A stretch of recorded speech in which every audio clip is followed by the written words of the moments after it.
Puji Tuhan, shalom ya saudara, selamat hari Minggu, selamat pagi buat setiap kita saudara. Saya percaya kita dalam perlindungan Tuhan yang luar biasa saudara. Kita bertemu lagi dalam ibadah online pagi hari ini. Mari siapkan hati kita saudara, rindukan Tuhan pagi hari melawat setiap kita saudara dimanapun kita berada. Terima kasih Tuhan, kami bersyukur buat pagi hari ini. Kau baik buat kami Tuhan, buat keluarga kami, buat semuanya Tuhan. Kami bersyukur Tuhan. Dimanapun kami berada pagi hari ini, lawat kami Tuhan. Kami rindu Tuhan mengalami Engkau. Kami rindu Tuhan menikmati kasih setiamu Tuhan. Terima kasih Tuhan, kami siap Tuhan.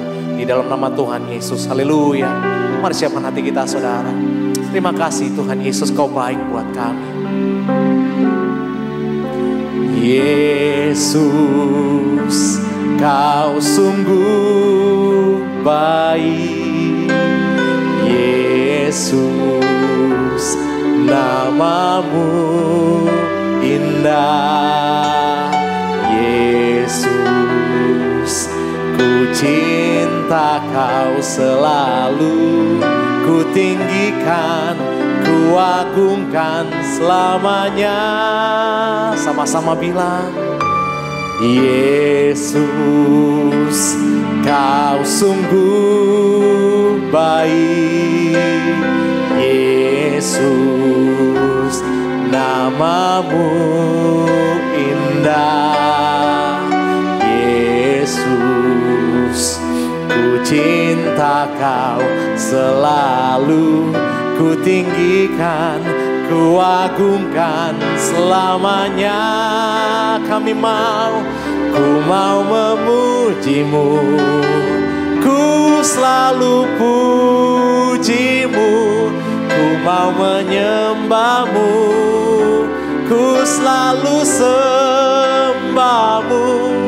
Kau yang layak terima semua pujian, kemuliaan hanya bagi Tuhan. Ya Tuhan Yesus yang baik buat saudara dan saya. Haleluya. Yesus, Kau sungguh baik. Yesus, namamu indah. Yesus, ku cinta Kau selalu. Ku tinggikan, ku agungkan selamanya. Sama-sama bilang, ku mau memuji-Mu. Ku selalu puji-Mu. Ku mau menyembah-Mu. Ku selalu sembah-Mu. Kau yang layak terima semua pujian, kemuliaan hanya bagi Tuhan. Sama-sama bilang, ku mau memuji-Mu. Yes Lord, ku selalu puji-Mu. Ku mau menyembah-Mu. Ku selalu sembah-Mu. Kau yang layak terima semua pujian, kemuliaan hanya bagi Tuhan. Boleh jemaat saja, ku mau memuji-Mu. Ku selalu puji-Mu. Ku mau menyembah-Mu. Terima kasih Tuhan. Ku selalu sembah-Mu.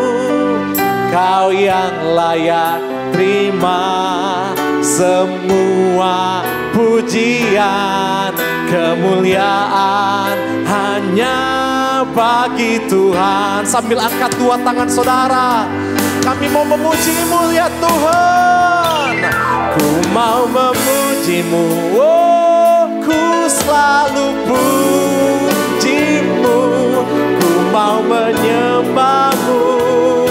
Ku selalu sembah-Mu. Kau yang layak terima semua pujian, kemuliaan hanya bagi Tuhan. Kau yang layak Tuhan, Kau yang layak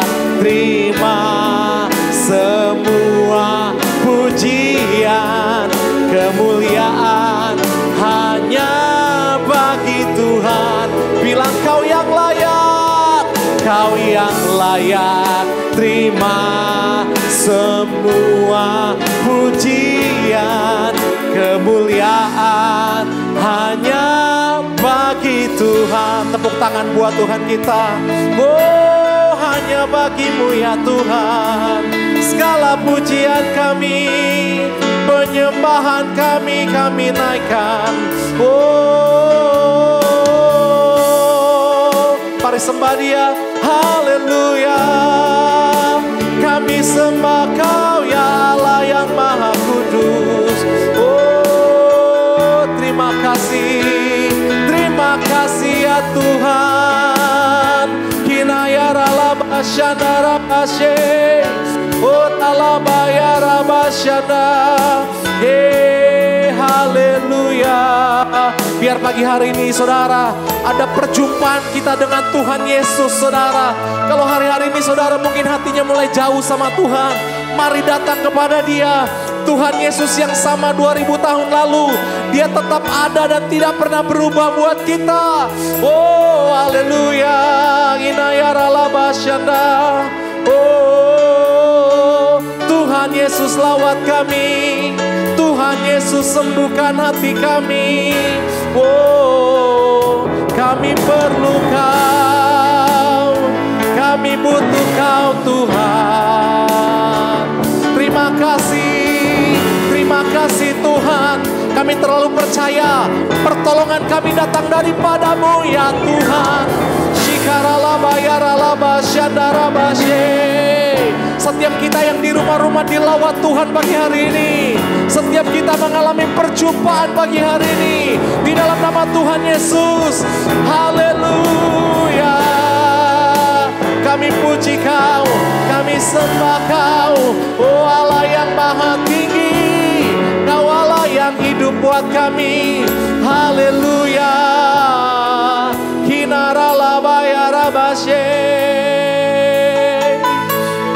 Terima kasih ya Tuhan.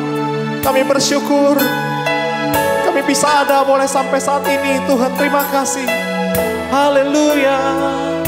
Terima kasih Tuhan. Mari buka dua tangan saudara.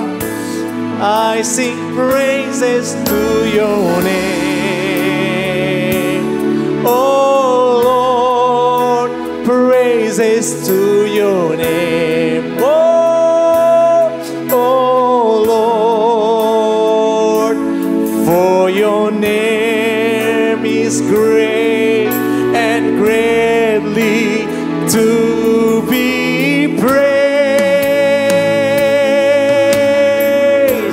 I sing praises to your name, oh God, oh Lord, praises to your name, oh God, oh Lord, for your name is great, for your name is great and greatly to be praised. Angkat dua tangan saudara sama-sama.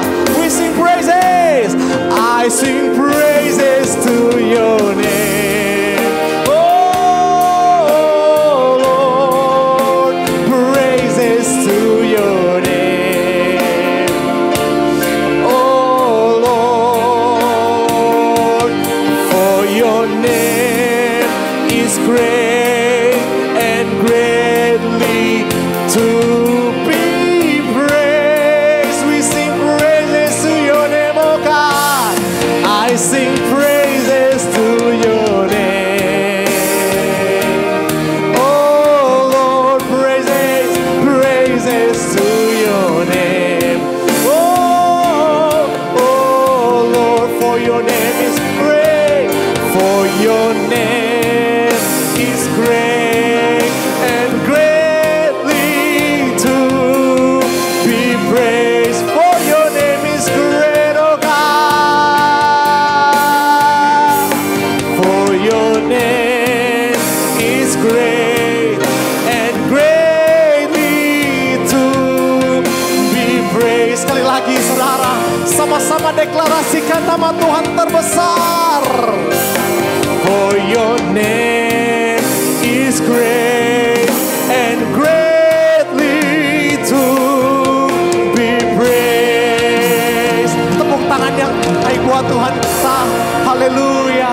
saya serahkan pada hambanya. Roh Kudus, kami mengundang Kau hadir bersama-sama dengan umat-Mu. Di mana saja kami beribadah pada hari ini, saat ini di rumah masing-masing. Ada yang masih di toko, ada yang masih di perjalanan, ada yang masih berada di tempat rekreasi, di mana saja. Pada saat ini Tuhan, nyatakan diri-Mu di dalam nama Yesus Kristus. Bekerjalah dengan kuat kuasa-Mu, firman-Mu Engkau hidupkan dan Engkau terangkan dalam hati kami. Buka selubung yang menutupi pikiran dan hati kami. Berbicaralah ke dalam roh kami. Singkapkan kebenaran firman-Mu sedemikian sehingga kami memandang hadirat Tuhan. Supaya kami merasakan, mengalami Engkau sendiri. Dan hidup kami dirubahkan demikian rupa. Sehingga kami menyala-nyala untuk Tuhan.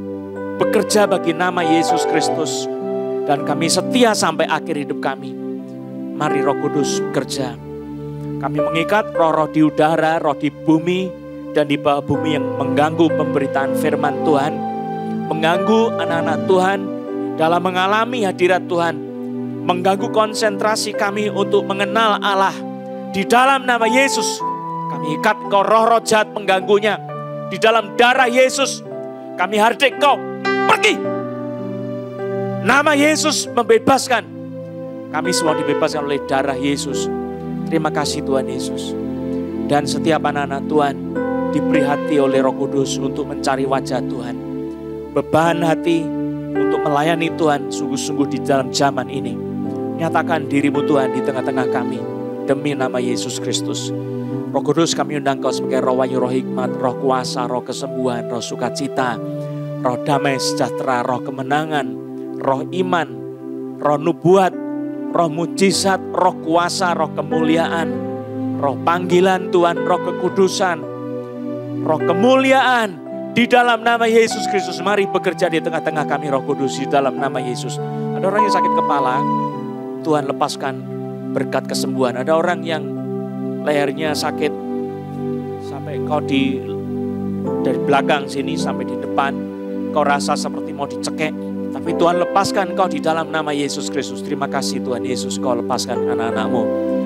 Berbicaralah Roh Kudus saat ini di dalam nama Yesus Kristus. Haleluya. Amin. Saudara yang dikasihi oleh Tuhan Yesus Kristus, kita sudah membahas banyak sekali tentang Elia. Lalu kemudian tentang Elisa bersama-sama dengan Elia. Dan hari ini saya akan mengajak kita untuk melihat satu hal yang penting tentang bagaimana sebetulnya pengalaman kita dengan hadirat Tuhan. Kita bisa mengalami Tuhan, kita bisa mendapatkan penyataan Tuhan, kita bisa mendengar suara Tuhan, kita mendapatkan pewahyuan-pewahyuan yang rahasia di hadapan hadirat Tuhan. Kita juga mengalami pelayanan-pelayanan malaikat-malaikat Tuhan yang kudus, dan kita juga boleh dipakai Tuhan, dipanggil Tuhan untuk melayani Tuhan. Mari kita bersama-sama melihat kitab Yesaya pasal yang ke-6 ayat 1-13. Yesaya pasal yang ke-6 ayat 1-13. Saya akan membacakan, demikianlah firman Tuhan. Dalam tahun matinya Raja Uzia, aku melihat Tuhan duduk di atas tahta yang tinggi dan menjulang. Dan ujung jubahnya memenuhi bait suci. Saudara kalau tahu, Uzia ini adalah seorang raja yang baik. Di 2 Tawarikh pasal 26 ayat 3-5 saya bacakan. Uzia berumur 16 tahun pada waktu ia menjadi raja. Dan 52 tahun lamanya, perhatikan 52 tahun lamanya ia memerintah di Yerusalem. Nama ibunya ialah Yekolya dari Yerusalem. Ia melakukan apa yang benar di mata Tuhan, tepat seperti yang dilakukan Amasya ayahnya. Ia mencari Allah selama hidup Sakaria yang mengajarnya supaya takut akan Allah. Dan selama ia mencari Tuhan, Allah membuat segala usahanya berhasil. Dia punya musuh-musuh orang-orang Filistin. Saudara, seorang yang takut akan Tuhan memerintah, lalu kemudian dia mati. Saudara, dikhawatirkan banyak hal terjadi. Nanti jangan-jangan begini, jangan-jangan begitu, jangan-jangan ada masalah. Nah, ini semua menjadi pikiran-pikiran yang berkecamuk di dalam hati setiap orang. Mungkin Yesaya juga mengalaminya. Maka kita kembali lagi. Di dalam tahun matinya Raja Uzia, aku melihat Tuhan duduk di atas tahta yang tinggi dan menjulang. dan ujung jubahnya memenuhi bait suci. Para serafim berdiri di sebelah atasnya, masing-masing mempunyai 6 sayap. 2 sayap dipakai untuk menutupi muka mereka, 2 sayap dipakai untuk menutupi kaki mereka, dan 2 sayap dipakai untuk melayang-layang. Dan mereka berseru seorang kepada seorang, katanya, Kudus, kudus, kuduslah Tuhan semesta alam. Seluruh bumi penuh kemuliaannya. Maka bergoyanglah alas ambang pintu disebabkan suara orang yang berseru itu. Dan rumah itu pun penuhlah dengan asap. Lalu kataku, celakalah aku binasa. Sebab aku ini seorang yang najis bibir. Dan aku tinggal di tengah-tengah bangsa yang najis bibir. Namun mataku telah melihat Sang Raja, yakni Tuhan semesta alam. Tetapi seorang daripada serafim itu terbang mendapatkan aku. Di tangannya ada bara yang diambilnya dengan sepit dari atas mezbah. Ia menyentuhkannya kepada mulutku serta berkata, Lihat, ini telah menyentuh bibirmu, maka kesalahanmu telah dihapus dan dosamu telah diampuni. Lalu aku mendengar suara Tuhan berkata, Siapakah yang akan kuutus? Dan siapakah yang mau pergi untuk aku? Sudah ada orang yang kakinya sebelah kiri lemas, sudah seperti mati separuh. Sebelah kiri sudah mulai dari seperti betis tengah sampai ke bawah, sudah seperti orang lumpuh. Tuhan sembuhkan kau. Tangan kirimu juga mengalami cedera, Tuhan sembuhkan kau di dalam nama Yesus. Ada orang yang perutnya sakit dan sudah beberapa bulan sudah merasakan sakit itu. Tuhan sekarang menggerakkan syaraf-syaraf di pinggangmu, kau merasa kuat, segar kembali. Coba kau duduk, kau berdiri, kau bersyukur Tuhan sembuhkan kau. Puji nama Yesus. Ayat 8 saya baca, lalu aku mendengar suara Tuhan berkata, Siapakah yang akan kuutus dan siapakah yang mau pergi untuk aku? Maka sautku, ini aku, utuslah aku. Kemudian firman-Nya, pergilah dan katakanlah kepada bangsa ini, dengarlah sungguh-sungguh tetapi mengerti jangan. Lihatlah sungguh-sungguh tetapi menanggap jangan. Buatlah hati bangsa ini keras, dan buatlah telinganya berat mendengar, dan buatlah matanya melekat tertutup, supaya jangan mereka melihat dengan matanya, dan mendengar dengan telinganya, dan mengerti dengan hatinya, lalu berbalik dan menjadi sembuh. Kemudian aku bertanya, sampai berapa lama ya Tuhan? Lalu jawabnya, sampai kota-kota telah lengang sunyi sepi, tidak ada lagi yang mendiami, dan rumah-rumah tidak ada lagi manusia, dan tanah menjadi sunyi dan sepi. Tuhan akan menyingkirkan manusia jauh-jauh sehingga hampir seluruh negeri menjadi kosong. Dan jika di situ masih tinggal 1/10 dari mereka, mereka harus sekali lagi ditimpa kebinasaan. Namun keadaannya akan seperti pohon beringin dan pohon jawi-jawi yang tunggulnya tinggal berdiri pada waktu ditebang. Dan dari tunggul itulah akan keluar tunas yang kudus. Sekian pembacaan firman Tuhan. Saudara yang kekasih di dalam Tuhan Yesus Kristus, pada waktu zaman bergejolak dan ada banyak masalah terjadi dalam kehidupan ini. Ada orang yang kita harapkan menjadi pemimpin yang dahsyat, membawa perubahan-perubahan yang positif. Lalu kemudian seperti di sini, kecelakaan terjadi, Raja Uzia mati, entah bagaimana ceritanya. Lalu kemudian banyak kekhawatiran timbul. Maka pada saat itulah timbullah sesuatu yang luar biasa. Tuhan menyatakan diri kepada Yesaya, saudara. Di dalam tahun matinya Raja Uzia, aku melihat Tuhan duduk di atas tahta yang tinggi dan menjulang. Dan ujung jubahnya memenuhi bait suci. Para serafim berdiri di sebelah atasnya, masing-masing mempunyai 6 sayap. 2 sayap dipakai untuk menutupi muka mereka, dan 2 sayap dipakai untuk melayang-layang. Dan mereka berseru seorang kepada seorang, katanya, Kudus, kudus, kuduslah Tuhan semesta alam. Seluruh bumi penuh kemuliaannya. Saudara, ada satu hal yang luar biasa, yaitu Tuhan menyatakan dirinya sebagai Allah yang tetap berdaulat secara sempurna dan mutlak. Saudara, di dalam pikiran kita kadang-kadang, wah, kalau situasi sedang goyah, yang jahat bisa muncul, yang jelek bisa merajalela di dalam masa-masa hidup kita. Saudara, kekhawatiran itu muncul. Tetapi apa yang dinyatakan di dalam kitab suci, Tuhan tetap memerintah sebagai Allah yang berkuasa, berdaulat mutlak, sempurna. Ini sesuatu yang harus kita pegang dengan teguh. Nah saudara-saudara, saya ingin mengajak kita untuk memperhatikan bagaimana pengalaman Yesaya pada saat dia dipanggil oleh Tuhan.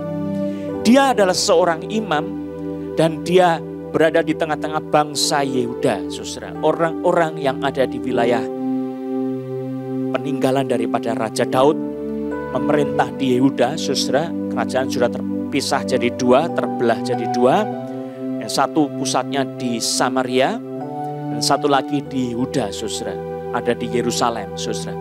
Nah, sesuatu yang terjadi, saudara, kalau dua raja-raja ini, saudara, biasanya mereka tidak akur. Kenapa? Mereka tidak mau bersatu, sebab mereka mau mempertahankan pemerintahan kekuasaannya, saudara. Raja-raja di Israel yang adalah sebetulnya satu dengan Yehuda sebelumnya, saudara, mereka ini tidak mau menggabung. Dan itu sebabnya mereka itu membuat sebuah pemisahan dengan cara bagaimana diadakanlah di beberapa tempat-tempat itu penyembahan kepada anak lembu emas. Dan mereka ini mendeklarasikan bahwa mereka ini berbeda dari kerajaan Yehuda. Supaya apa? Secara politis agama ini dimanfaatkan menjadi sebuah isu supaya terjadi perpecahan. Sehingga eksislah kedua pemerintahan ini, saudara, terutama kerajaan Israel. Sehingga banyak sekali dari sejarah kerajaan Israel, wilayah Samaria sebagai ibu kotanya, saudara, itu penuh dengan raja yang bobrok, tidak menjadi raja-raja yang benar memanggil Tuhan yang hidup. Jadi mereka itu memanfaatkan sisi agama untuk menjadi dunia politik yang memecah belah. Nah, ini harus kita sadari sejak awal, saudara. Agama itu sering sekali menjadi alat politik. Nah, saudara, tetapi di Yehuda mereka ini setia. Kenapa? Sebab mereka ada di pusat pemerintahan hadirat Allah sendiri. Di situ mereka menyembah Allah yang hidup. Dan saya melihat di sini pada waktu Raja Uzia mati, Tuhan itu duduk di atas tahta yang tinggi dan menjulang. Dan ujung jubahnya memenuhi bait suci. Saudara, saya melihat di sini Yesaya ada di dalam bait Allah. Yesaya adalah seorang imam, saudara. Dia ada di dalam hadirat Tuhan. Dan di dalam hadirat Tuhan, dia melihat manifestasi Tuhan menyatakan pemerintahannya yang berdaulat. Apa yang kita bisa belajar di sini, saudara? Sebetulnya kita itu kalau masuk ke dalam hadirat Tuhan, kita harus mengejar lawatan hadirat Tuhan ini sendiri. Banyak sekali orang yang masuk ke dalam hadirat Tuhan tetapi hanya sekedar sebagai sebuah ritual agama, saudara. Cuma sekedar sebagai sebuah kebiasaan beribadah. Tapi tidak sungguh-sungguh bisa masuk ke dalam hadirat Tuhan, mengalami Tuhan sendiri. Ini yang sangat membedakan, saudara. Yesaya pada waktu dia berada di dalam hadirat Tuhan, Tuhan itu menyatakan dirinya siapa dia. Dan di dalam penglihatan yang luar biasa, yang spektakuler, Yesaya melihat Tuhan Allah duduk di atas tahta yang tinggi menjulang. Ujung jubahnya, ujung jubahnya saja, saudara, memenuhi bait suci. Dan dia lihat di atas sana, di atasnya Tuhan itu ada para serafim yang masing-masing mempunyai 6 sayap. Serafim ini adalah malaikat surgawi yang luar biasa, saudara. Dari kata saraf itu adalah menyala, berapi-api. Jadi dia malaikat yang berasal dari kuasa Roh Kudus yang menciptakan malaikat ini menjadi nyala api dari Tuhan sendiri. Jadi siapa yang bisa tahan sama serafim, saudara? Tidak ada. Tapi para serafim ini, saudara, di hadapan hadirat Tuhan, ini malaikat pelindung hadirat Tuhan. Malaikat ini berdiri di sebelah atasnya, masing-masing mempunyai 6 sayap, tetapi di dalam kekudusan serafim, mereka ini menutup wajah mereka masing-masing dengan 2 sayapnya. Lalu kemudian menutup kaki mereka dan 2 sayap dipakai untuk melayang-layang. Dan serafim ini adalah malaikat yang luar biasa, punya posisi setara dengan Gabriel, dengan Lucifer, Dan ini malaikat yang sangat dahsyat sekali, saudara. Dan pada waktu melihat itu, malaikat ini berseru seorang kepada yang seorang, katanya, "Kudus, kudus, kuduslah Tuhan semesta alam. Seluruh bumi penuh kemuliaannya." Saudara, yang saya ingin kita semua belajar bersama-sama adalah kita betul-betul harus masuk hadirat Tuhan dan kemudian mengalami Tuhan demikian rupa. Sedemikian hingga kita itu bisa menyatakan betapa Tuhan itu dahsyat di dalam hati kita. Ya, saudara mungkin tidak mendapatkan penglihatan seperti Yesaya, tetapi saya ingin mengajak kita untuk dengan iman menjadi orang Kristen yang secara eksistensial kita mengenal Tuhan di dalam hadiratnya. Saudara, ada seorang hamba Tuhan yang besar, yaitu J.I. Packer. Dia mengatakan tentang teologi. Kalau teologi itu menjadi bagian daripada rasio, ini bukan sesuatu yang jahat, saudara, tetapi cenderungnya itu dia akan membuat manusianya menjadi sombong. Tetapi teologi kalau dia masuk ke dalam hati, dia menjadi makanan yang dari firman Tuhan. Dia akan menjadi hidup dan akan mengubah hati menjadi pujian penyembahan yang memuliakan nama Tuhan. Nah, ini seorang hamba Tuhan yang penting. Maka saya juga ingin mengajak kita sebagai anak-anak Tuhan. Sudah belajar firman Tuhan jangan cuma pakai rasio. Tapi mari kita pakai hati. Kita belajar mengenal Tuhan bukan pakai rasio saja. Tapi kita pakai hati supaya apa? Hati kita dirubah menjadi sebuah penyembahan. Dan kita betul-betul masuk ke dalam hadirat Tuhan. Ada banyak sekali orang Kristen beribadah menyembah Tuhan. Dan akal budinya itu menyelidiki tentang firman Tuhan, kitab suci. Bukan salah, susah itu baik. Tetapi kemudian karena tidak dengan hati, hanya dengan akal budi, menjadi sombong. Dia menjadi orang yang menganggap dirinya lebih baik dari orang lain. Menganggap dirinya lebih tahu daripada orang-orang lain. Lalu nuding-nuding, ya kamu sesat. Kamu itu tidak kenal kebenaran. Kamu itu adalah sesuatu yang lain. Bukan dengan spirit yang sama, tetapi kamu itu rendahan. Begitu rupa, saudara. Dia salah mengerti tentang kebenaran, saudara. Pada waktu Yesaya berada di dalam hadirat Tuhan, Tuhan menyatakan dirinya. Dan penglihatan yang begitu luar biasa itu mempengaruhi Yesaya sedemikian rupa. Dia melihat kemuliaan Tuhan yang luar biasa. Dan itu mengubah hidupnya. Saudara, mari kita menjadi orang Kristen yang belajar firman Tuhan. Kita menyembah di dalam hadirat Tuhan. Kita kemudian dirubah di dalam pengenalan kita akan Allah ini. Saudara bisa belajar kitab suci. Dan kemudian hati saudara dibakar oleh firman Tuhan. Sebab Alkitab itu adalah firman Allah yang menyala-nyala, yang hidup dan berkuasa. Saudara bisa masuk dalam hadirat Tuhan. Menyembah Tuhan dan firman Tuhan dihidupkan oleh Allah. Sehingga kita mengenal betapa kudus Tuhan. Betapa mulia Tuhan itu dengan segala kuasa dan hadiratnya.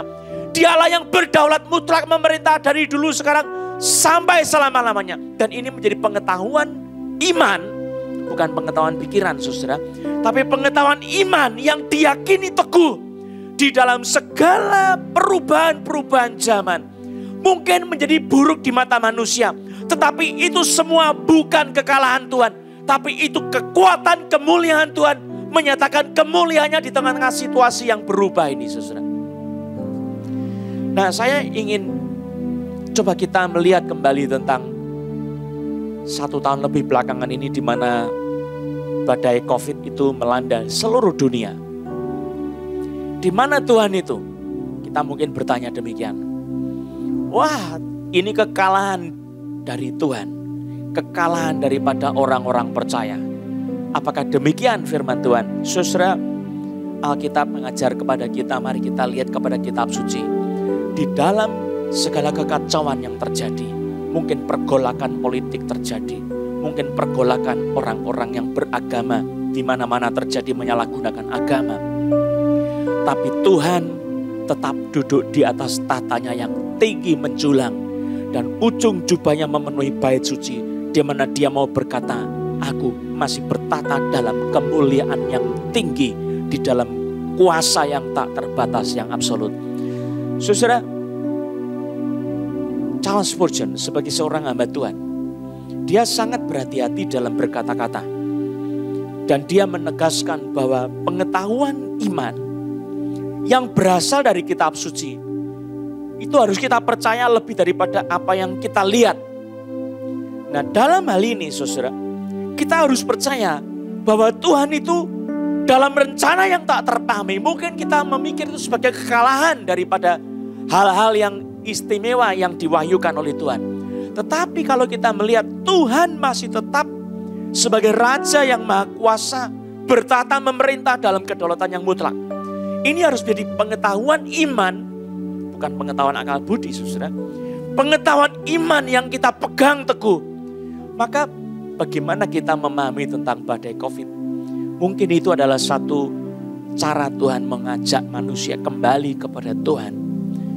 Saya kira ini hal yang penting sekali. Supaya manusia bertobat.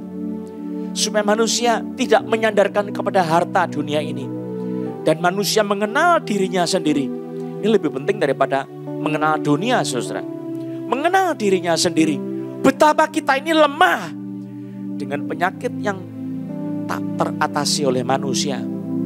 Dan Tuhan memberikan sedikit demi sedikit penyingkapan tentang penyakit ini supaya kita bisa mengalahkannya. Bagaimana dalam perang rohani, bagaimana dengan obat-obatan mengalahkan COVID-19.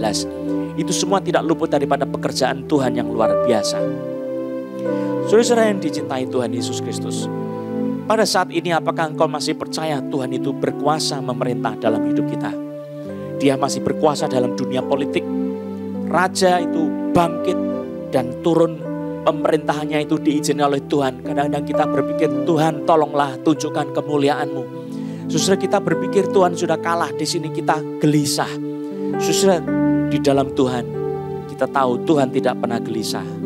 Tuhan tahu kapan harus bertindak. Dia masih memerintah sebagai Raja selama-lamanya. Yang kita pikir itu kekalahan Tuhan, ternyata Dia adalah Tuhan yang masih memerintah. Nah, saudara, kalau kita melihat di dalam zaman Yesaya, ternyata pada waktu Yesaya itu dipakai oleh Tuhan, rakyat yang ada di dalam bangsa Israel maupun Yehuda, rupanya di antara mereka banyak yang menyeleweng dari Tuhan. Rajanya benar, tapi rakyatnya banyak yang tidak benar, saudara. Maka Yesaya dipanggil oleh Tuhan muncul sebagai nabi dengan berita penghakiman yang sangat mengerikan sekali. Ini berlawanan dengan berita Injil, saudara. Berita penghakiman adalah penghukuman dari Tuhan atas dosa-dosa manusia. Dan Yesaya bertanya, sampai berapa lama saya harus menyatakan berita penghakiman itu? Dikatakan di dalam firman Tuhan, sampai ayat 11, sampai kota-kota telah lengang sunyi sepi, tidak ada lagi yang mendiami. Dan di rumah-rumah tidak ada lagi manusia dan tanah menjadi sunyi dan sepi. Tuhan akan menyingkirkan manusia jauh-jauh sehingga hampir seluruh negeri menjadi kosong. Dan jika di situ masih tinggal 1/10 dari mereka, mereka harus sekali lagi ditimpa kebinasaan. Namun keadaannya akan seperti pohon beringin dan pohon cawi-cawi yang tunggulnya tinggal berdiri pada waktu ditebang. Saudara, ini satu hal yang mengerikan. Jadi bangsa yang dipimpin raja yang benar, tetapi rakyatnya murtad, rakyatnya bejat, rakyatnya mengikuti rancangan hatinya sendiri. Maka Yesaya dipanggil Tuhan menjadi nabi untuk memberitakan penghakiman dan penghukuman, sehingga akan dihabisilah manusia di dalamnya. Sampai berapa lama? Sampai tinggal kota-kota yang sepi, tidak ada yang mendiami, kota yang kosong, lengang, rumah-rumah tidak ada lagi orang di dalamnya, tanahnya sunyi dan sepi. Orangnya ditinggalkan dari hadirat Tuhan. Mereka binasa mati. Kalau tinggal separuh masih harus dihancurkan lagi. Masih tinggal 1/5 hancur lagi. 1/10 masih harus dihancurkan lagi. Ya, dari 10 orang 9 mati masih harus dihancurkan lagi. Saudara, kata firman Tuhan di sini. Saya berpikir ini penghakiman yang keras sekali. Nah, sesuatu yang berbeda sekarang di hari-hari terakhir ini.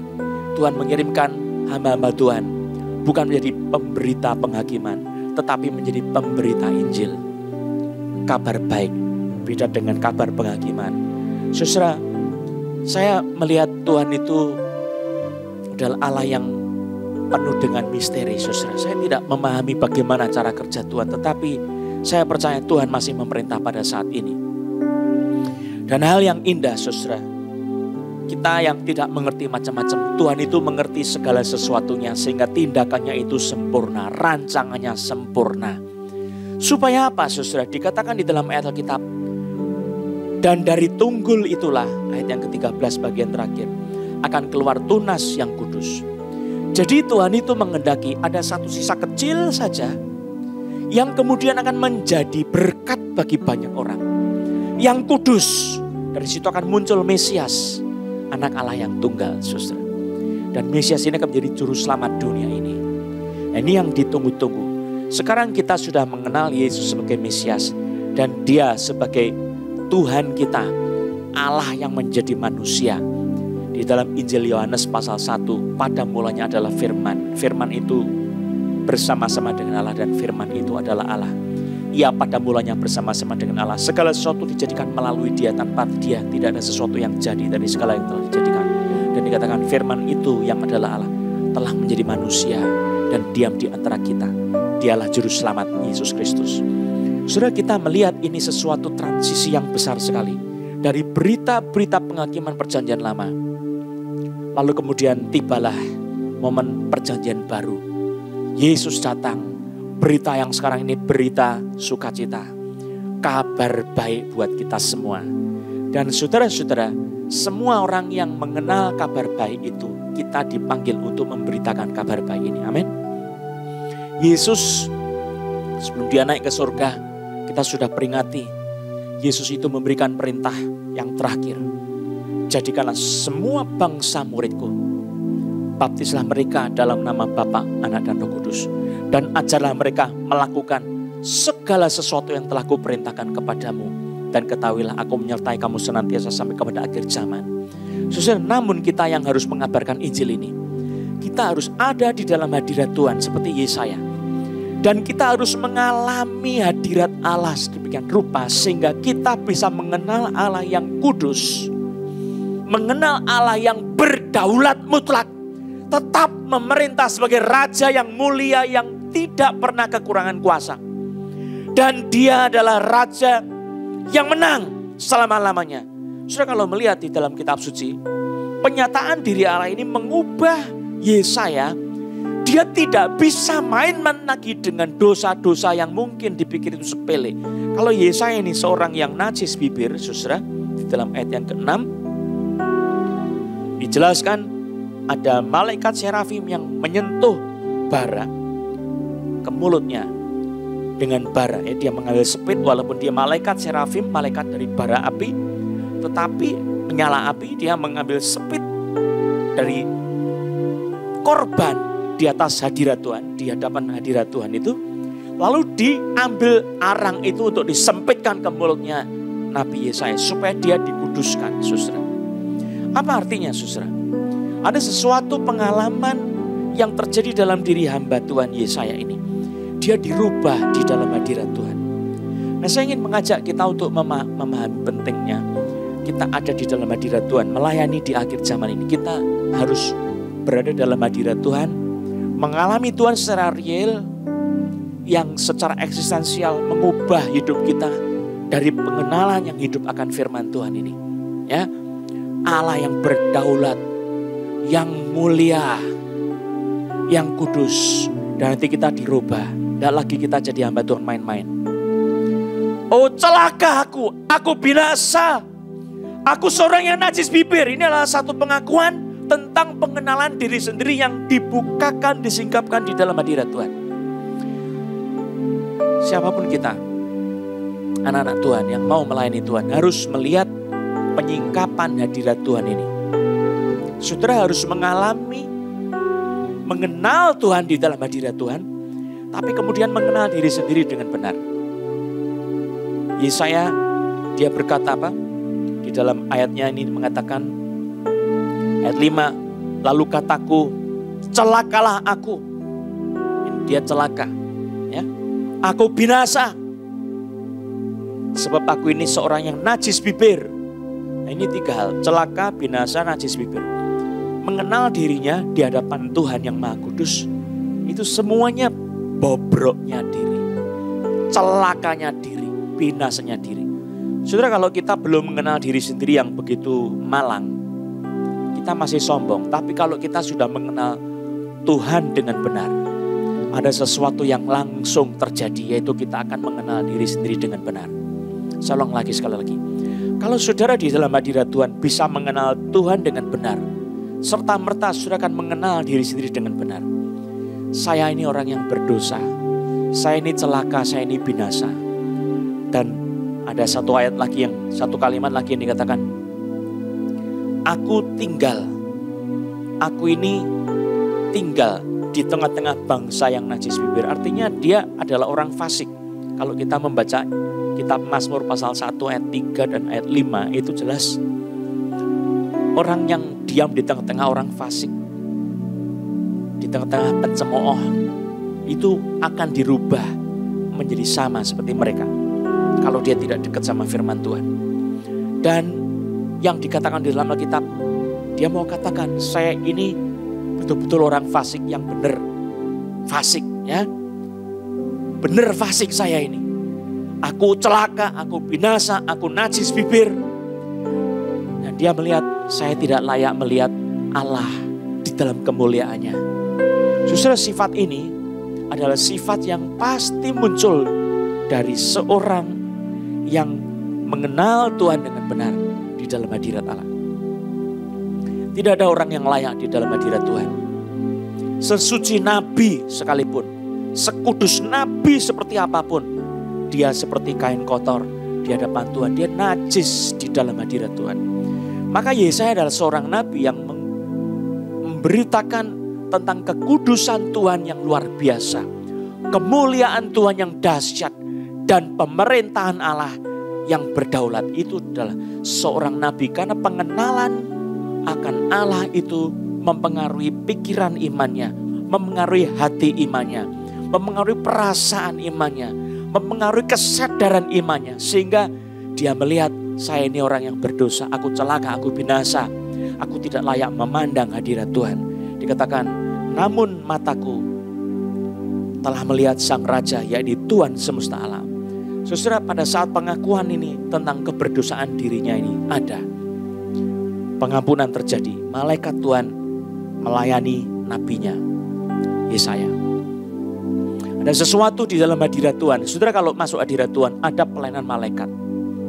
Kalau saudara masuk hadirat Tuhan ada penyingkapan yang luar biasa, ada pemulihan luar biasa, ada pengudusan di dalam hadirat Tuhan.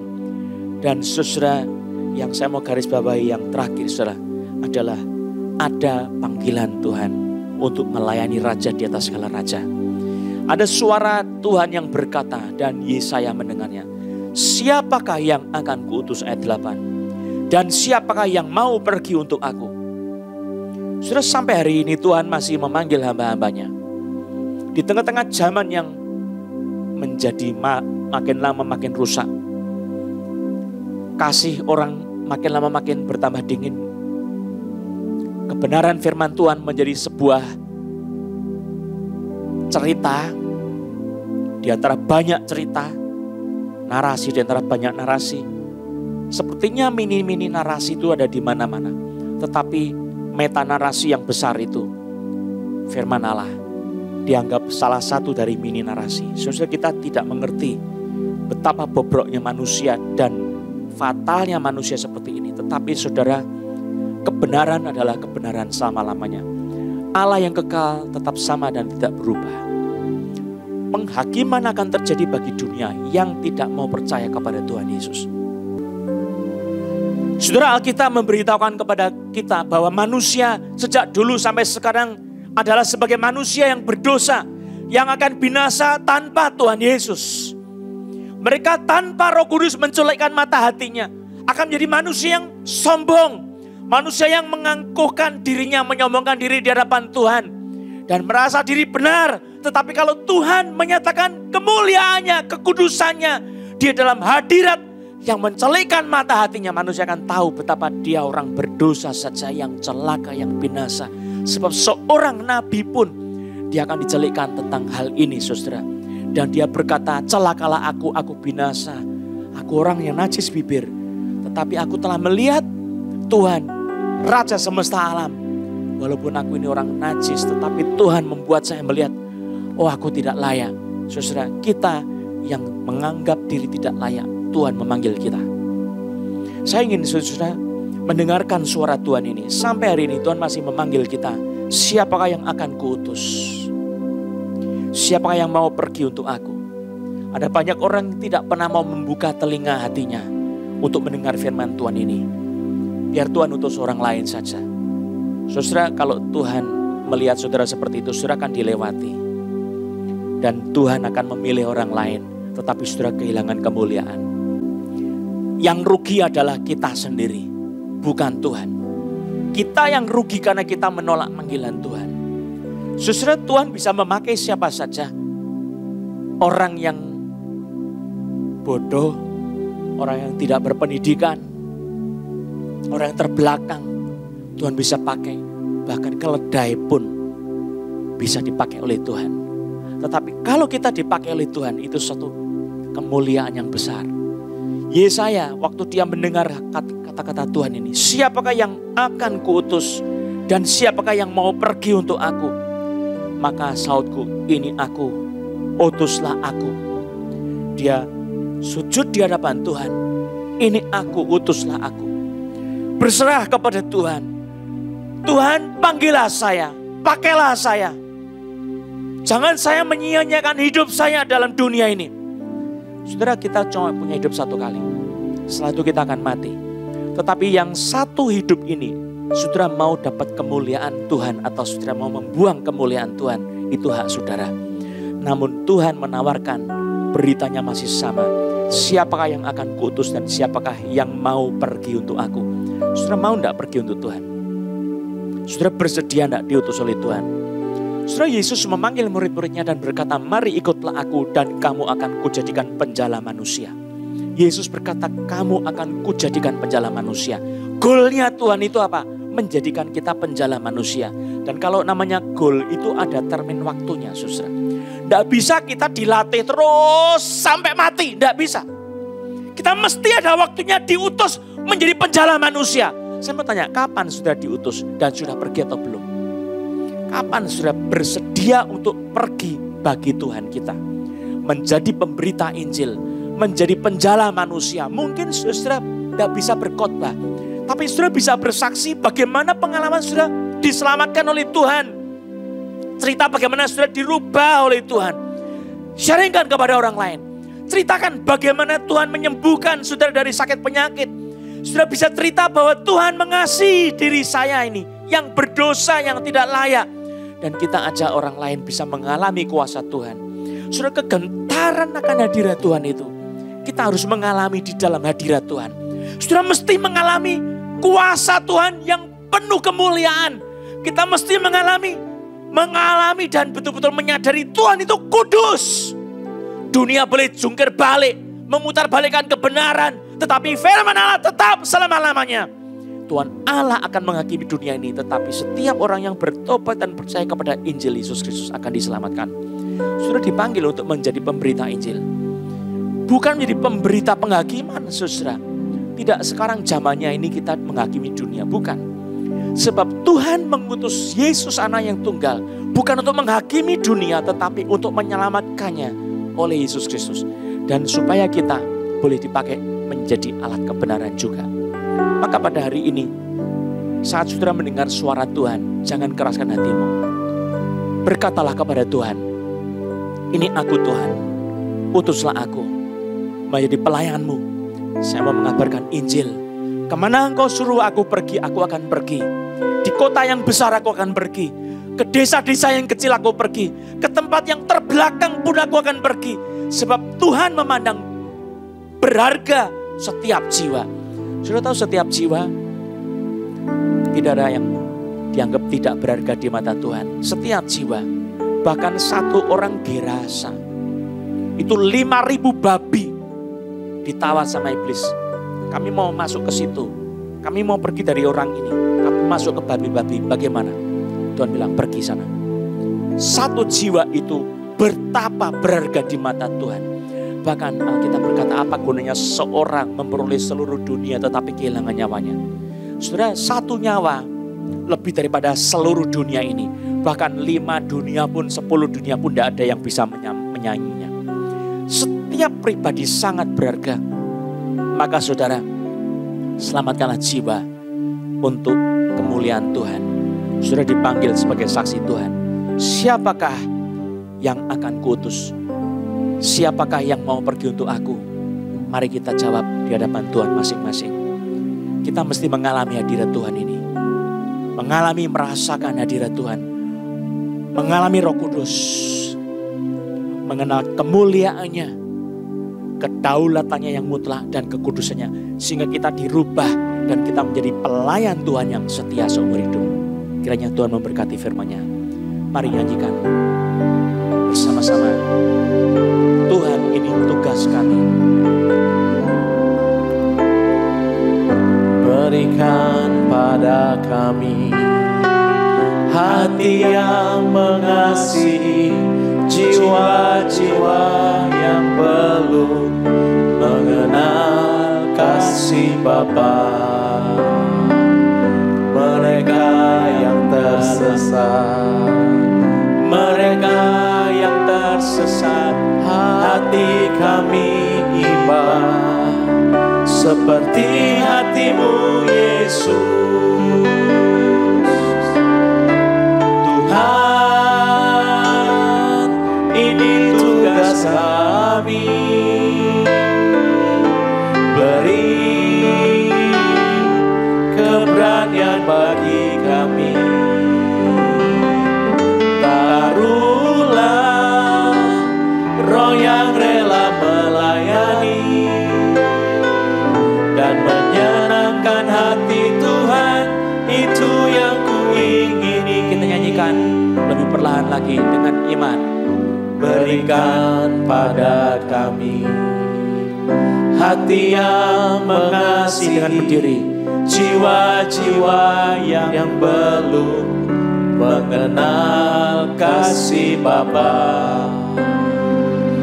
Mereka yang dalam gelap, mereka yang tersesat, hati kami iba seperti hatimu Yesus. Tuhan, ini tugas kami. Beri keberanian bagi kami. Taruhlah roh yang rela melayani dan menyenangkan hati Tuhan, itu yang kuingini. Tuhan, ini tugas kami, nyanyikan dengan iman. Tuhan, ini tugas kami. Beri keberanian bagi kami. Taruhlah roh yang rela melayani dan menyenangkan hati Tuhan, itu yang kuingini. Tuhan, ini tugas kami, nyanyikan dengan iman. Sungguh-sungguh berikan hatimu. Tuhan, ini tugas kami. Yes, Lord. Beri keberanian bagi kami. Taruhlah roh yang rela melayani dan menyenangkan hati Tuhan, itu yang kuingini. Menyenangkan dan menyenangkan hati Tuhan, itu yang kuingini.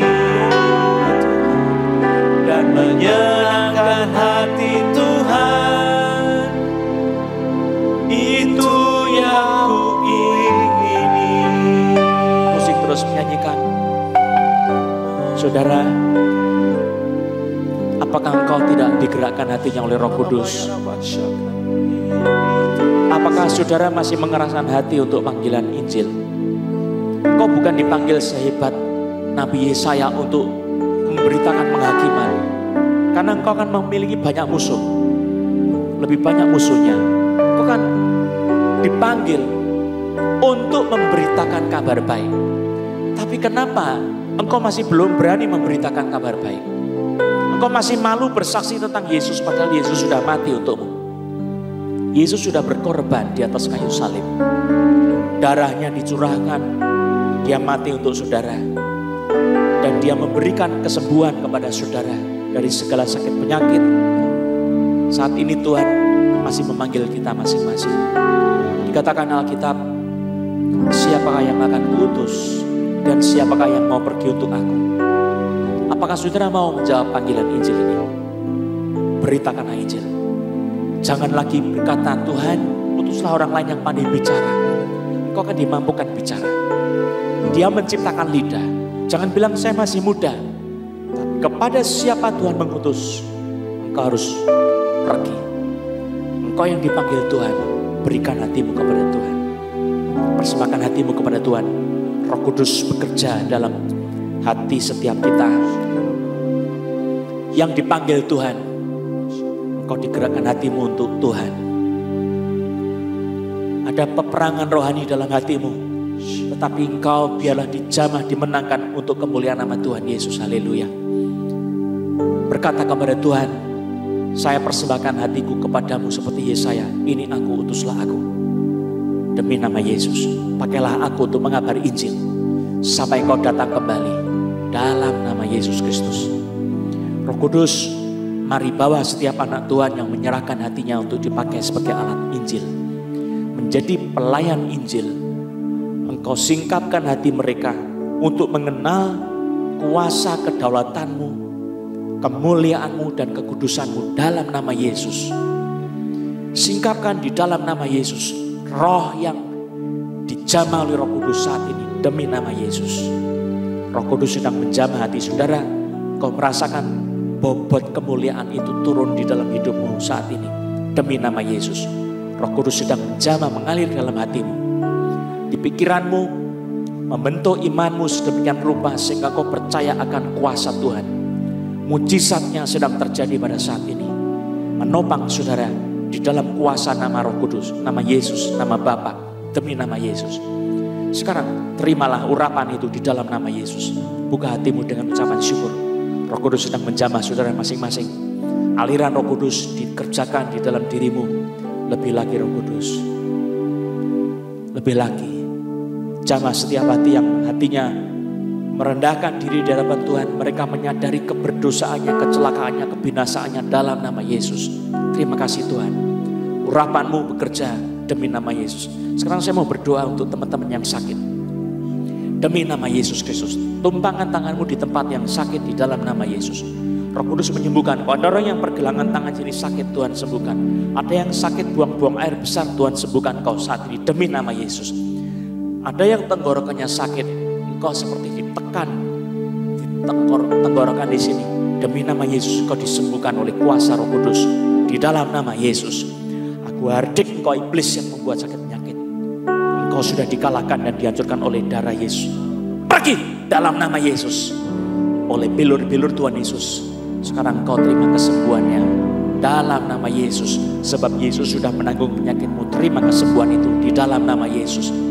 Sekarang dengan iman bersyukur, terima kasih. Dan bergeraklah. Nyatakan kau sudah sembuh. Sentuh bagian yang sakit itu, bagaimana rasanya. Gerakkan tubuhmu. Dengan sukacita berterima kasih. Tuhan sudah sembuhkan kau. Kemuliaan untuk nama Yesus. Terima kasih Tuhan Yesus. Mari kita nyanyikan bersama-sama ibadah kita dengan syukur. Terima kasih Yesus.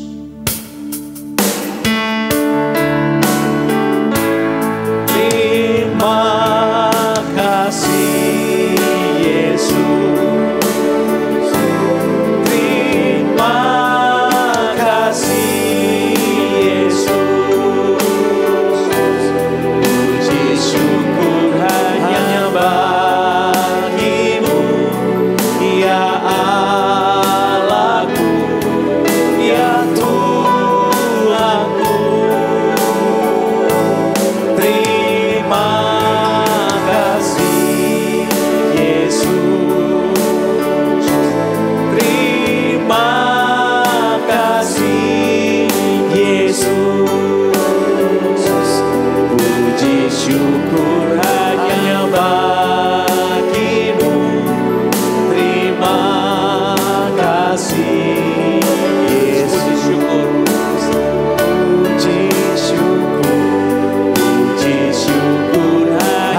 bagimu.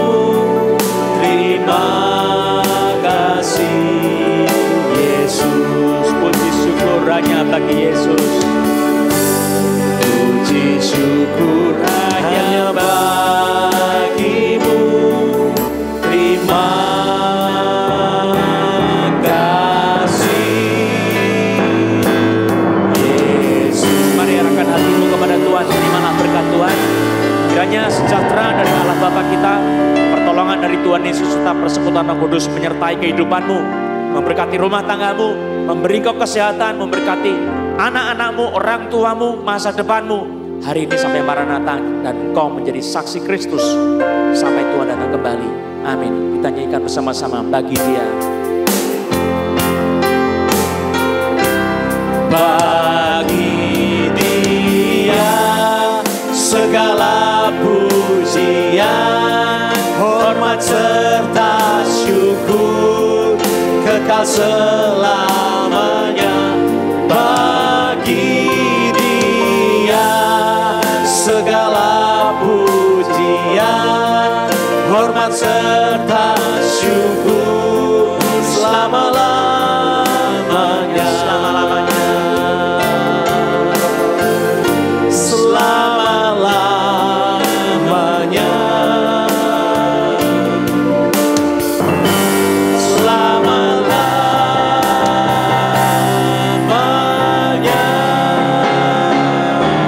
Haleluya. Puji nama Yesus, kemuliaan bagi Tuhan. Haleluya.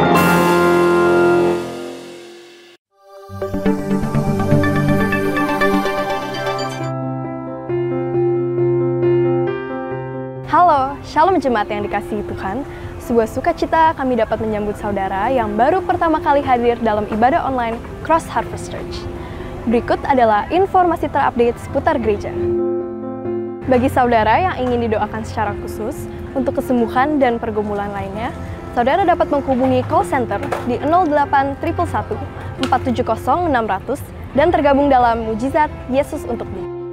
Pelayanan doa kesembuhan ilahi akan diadakan secara online setiap hari Selasa pukul 7 malam di YouTube channel Cross Harvest Gading Serpong atau Facebook Johannes Lilik Susanto Gospel Harvest Ministries International. Hai sahabat muda, mari bergabung dalam online youth service setiap hari Sabtu pukul 7 malam. Untuk informasi ID Zoom, kalian dapat menghubungi hotline gereja berikut ini.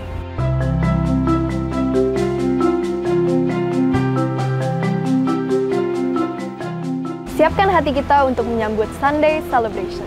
Ibadah online akan diadakan setiap hari Minggu pukul 9.30 pagi.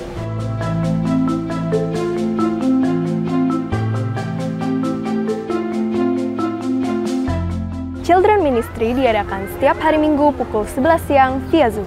Untuk informasi ID Zoom, saudara dapat menghubungi hotline gereja berikut.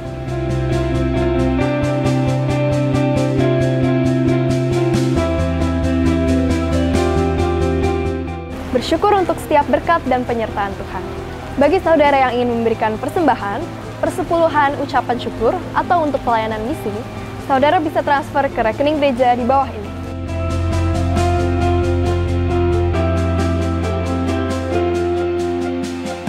Untuk tetap mendapatkan informasi terupdate, jangan lupa follow Instagram kami di @chhcgadingserpong, YouTube di CHC Gading Serpong, dan Facebook di Johannes Lilik Susanto Gospel Harvest Ministries International. Hati yang gembira membuat muka berseri-seri, tetapi kepedihan hati mematahkan semangat. Demikian informasi yang dapat saya sampaikan. Saya Jenis Andreas, pamit undur diri. Happy Sunday, Tuhan Yesus memberkati.